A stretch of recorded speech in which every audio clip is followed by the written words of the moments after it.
points are ready to be captured.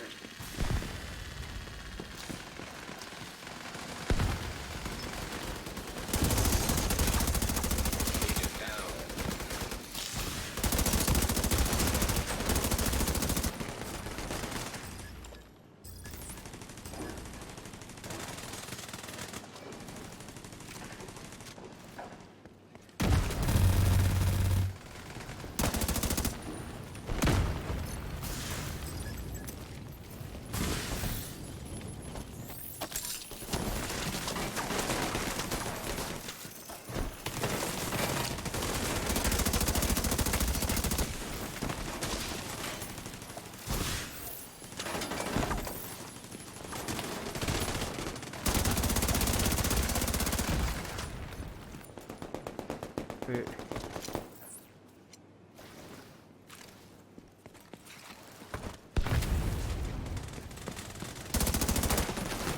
Enemy is halfway through. An agent in existence.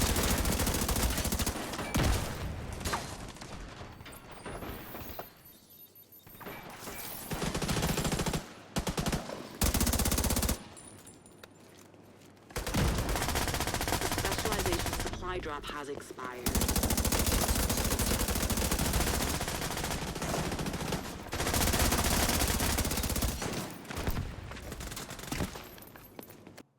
What's up, agents? Patrick Wolf here.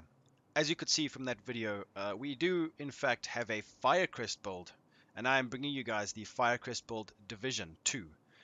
This build is very strong. It actually does a massive amount of damage, and it has a massive amount of utility and crowd control. It works really well in PvE, but we're going to be focusing this around how it works and how effective it is in PvP. Because if a build's good in PvP, all you got to do is stack damage to elites, and it can be good in PvE. So we're going to focus on the PvP section. So as you saw in that gameplay, guys, this build is going to be focused around throwing your flame grenade, getting people on fire. That's the main objective, as a Firecrest would do. We're not going to be using the flame turret. The flame turret is garbage. So we're going to get them on fire by using the flame grenade. So first of all, you need to be the survivalist specialization.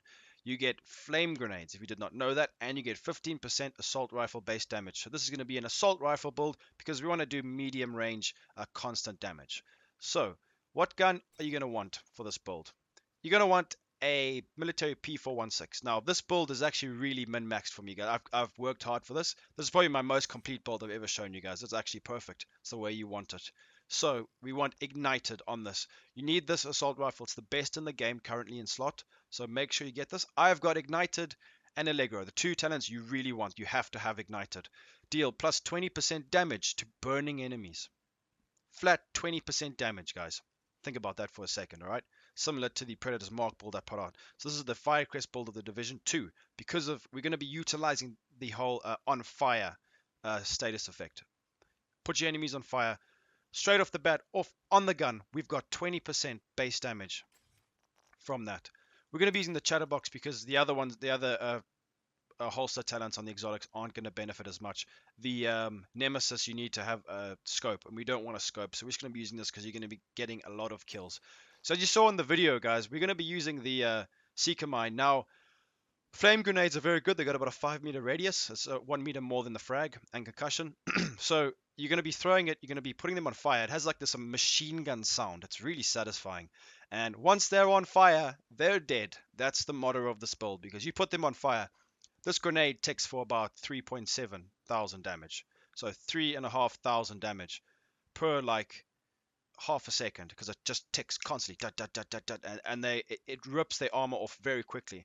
And then once you've ripped their armor off, that this ignited talent, the 20% damage to them, you will shred them instantly. It's really satisfying. And then, so this is how I entered the fights. This is what I got the best results out from this build. We're not using the fire turret because it's too clunky. It only shoots in a small direction. It doesn't really help, and you have to manually select it. So what you do is you throw this Seeker Mine down, the cluster airburst Seeker Mine, right?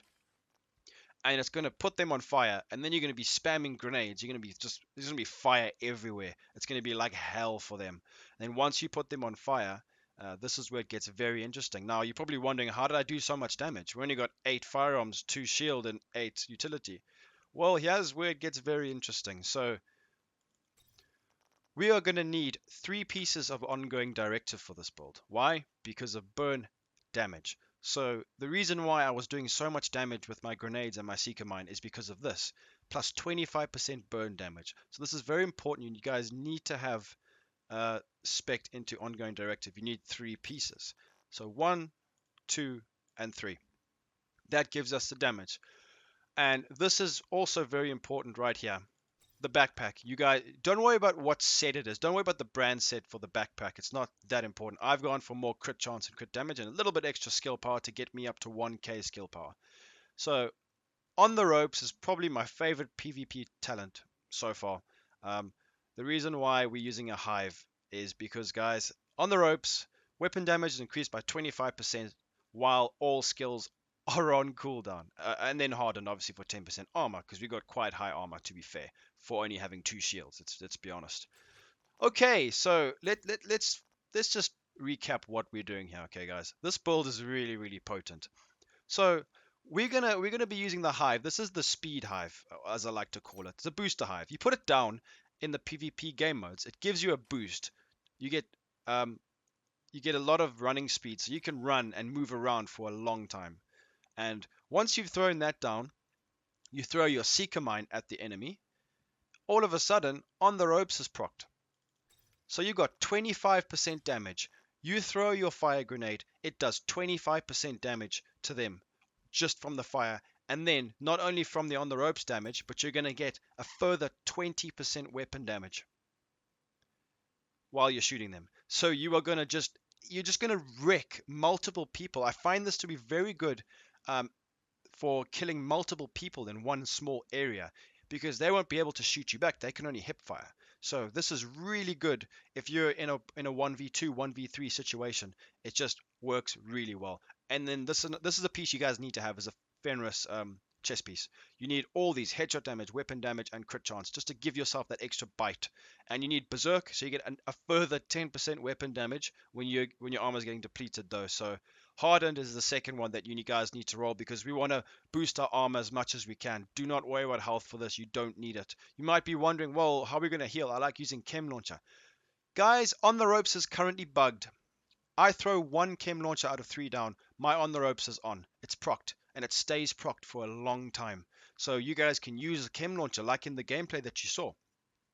It just works. The on the ropes procs when using the Chem Launcher. I don't know if that's a bug right now, but it really does function well. But I like to do this because I know I got on the ropes as soon as I enter a fight. And the mass amount of damage from the burn will just obliterate multiple people. It's really good for chain kills. And then this is the reason why we don't need a lot of health, guys. So you guys gonna need clutch. I'm just lucky to have this piece. This is a very good piece. So we've got cooldown reduction, Alp Summit, very nice, 10%, helps get our skills back. But remember that we don't want too much cooldown reduction, because we want that on the ropes to be procced at all times. So I've got 9% assault rifle damage. Try stack that as much as you can, and then clutch. So we're gonna be healing ourselves when we're critting. Make sure you guys run clutch. That just helps you survive a bit longer, especially when you're trading with those pesky, unhinged LMG players.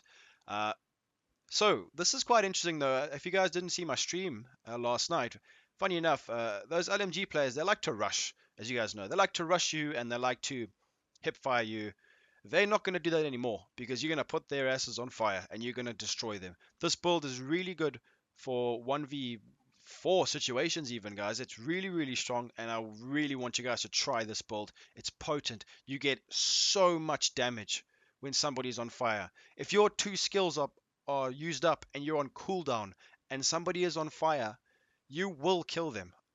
I don't care what they have. I don't care what gun how good your build is. I will kill you. If you are on fire, you better run. And this is why I love this build so much. And I hope you guys enjoy it too, because I put a lot of effort into this build. It was hard getting these pieces, guys.